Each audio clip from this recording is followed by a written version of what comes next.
que é bem interessante da gente como leitor pensar. E isso surgiu durante uma conversa com a minha amiga Ash. Aliás, kisses for you, Ash. I hope you are understanding this video without the subtitles. Eu e minha amiga Ash, a gente já fez várias leituras juntas aí, vários buddy reads, com muitos livros, só que tem um porém. Ela é gringa, ela não fala português, ela sabe algumas palavras apenas. Então a gente sempre acabava tendo ou ela lendo em inglês, eu lendo um livro em português, ou nós duas lendo o mesmo livro em inglês e depois eu ia ler a versão traduzida quando já havia disponível aqui no Brasil. Isso a gente começou a conversar esses dias e ela perguntou sobre as traduções aqui no Brasil, como funciona, e isso começou. E eu comecei a pensar como que as traduções, como que muda o jeito como a gente lê um livro, quando a gente lê ele, digamos assim, no idioma original, em inglês, ou quando a gente lê ele em português, que é o traduzido. Então hoje eu vim falar aqui de alguns dos livros que eu já li as duas versões, tanto em inglês quanto em português, e qual eu preferi ler, digamos assim. Vamos começar ele com um que assim, eu nunca menciono ele aqui no canal, que é Fangirl. Eu acho que se eu aparecer com mais uma edição de Fangirl, a minha mãe me deserda. Não vou perguntar, por favor, mãe, me responda nos comentários se eu tô a salvo de trazer mais uma edição de Fangirl ou não. Então, como eu disse, eu sou apaixonada por Fangirl, então eu tenho, tipo assim, algumas edições de Fangirl e o mangá também, porque, né, somos dessa. E o que é interessante, porque eu li, a primeira versão que eu li de Fangirl foi da editora Novo Século, o que eu me apaixonei, assim. O que eu fez eu me apaixonar pela história, então aí eu comprei a versão em inglês pra conhecer um pouco, pra ver o que mudava da história. O que na verdade a história em si não muda, é só mais umas frases que fazem mais sentido em português, outras frases que fazem mais sentido em inglês. E quando a seguinte comentou aí que ia relançar, eu tive de comprar também, porque eu sou dessas.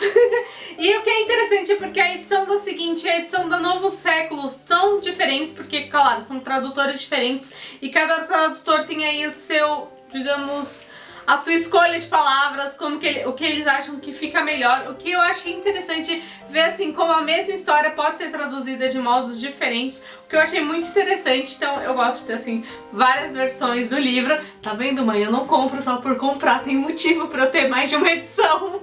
Então acho que é legal ver essas diferenças. Mas também acontece como, por exemplo, A Rainha da Terra do Nunca, que eu li primeiramente em inglês, depois eu fui ler a tradução.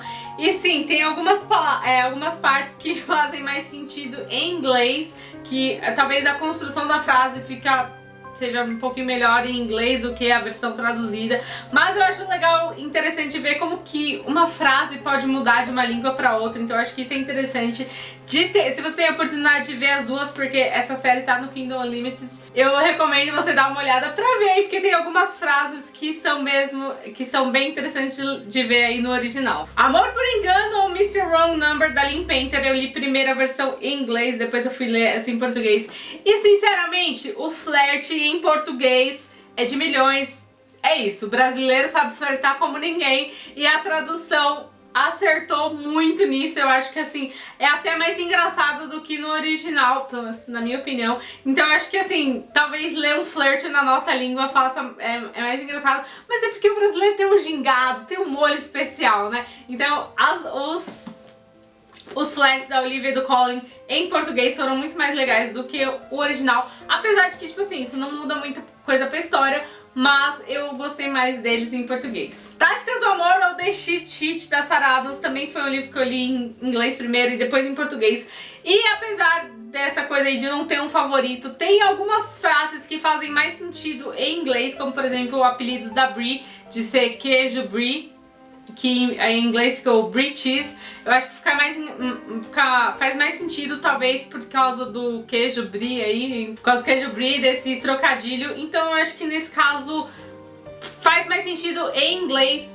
Então eu acho que depende muito das frases, o que eu acho interessante você ver como apenas uma frase muda, assim, sendo do inglês pro português. Eu acho que isso é muito legal. Então eu reitero, se você tiver a oportunidade de ler em inglês pra você comparar, eu acho que é muito legal, principalmente pra gente ver essas diferenças. Eu tenho muito mais livros aí, que eu tenho eles tanto em português quanto em inglês, mas eu escolhi apenas esses pra não ficar um vídeo muito longo.